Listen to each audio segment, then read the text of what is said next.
جس نے اپنی پہچان کو مالک کی پہچان کا ذریعہ بنایا وہ پھر آدھے راستے میں گم ہو گیا۔ بات صرف تعلق کی ہے۔ جس کا تعلق اللہ سے ہو وہ ہر حال میں اس سے جڑا رہتا ہے۔ جو بات آپ کے بس میں نہیں ہے اس میں دخل نہ دو، اور جو بات بس میں ہے وہاں جواب دہی پوری کرو تو سکون مل جائے گا۔ سکون جو ہے وہ اپنے اندر پھیلاؤ کی خواہش کو سمٹانے کا نام ہے۔ اپنی ذات کے ساتھ جھگڑا نہ کرو، اپنی ذات کو آسان رکھو اور یوں اپنی نیند کو پریشان نہ کرو۔ جب امیر ہو جاؤ تو مغرور نہ ہونا، اور اگر غریب ہو جاؤ تو مایوس نہ ہونا۔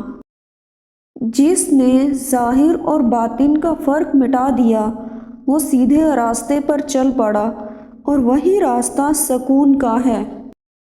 اگر آپ زندگی میں موت کا مقام حاصل کر لیں تو جنت حاصل ہو جائے گی۔ اگر آپ انصاف کی سیٹ پر بیٹھے ہیں تو اپنے بیگانے کا فرق ذہن سے نکال دیں۔ زندگی سے پہلے نیند ہے اور موت کے بعد بھی نیند ہے۔ نیند کے دوران عمل کا احساس خواب کہلاتا ہے۔ اپنی نظروں کا خیال رکھو، آپ کی نظر سے نہ کوئی انسان گر جائے اور نہ آپ کسی انسان کی نظر سے گر جاؤ۔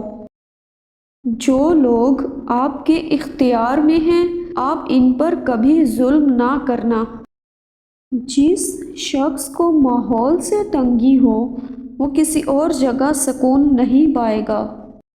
جس شخص نے اس زندگی میں کسی زندگی کو رخصت ہوتے دیکھ لیا وہ کبھی یہاں کی چیزوں کا تقاضا نہیں کرے گا۔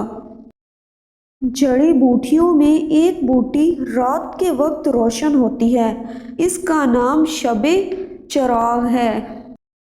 ویڈیو پسند آئے تو اسے شیئر کریں، لائک کریں اور چینل کو سبسکرائب کریں۔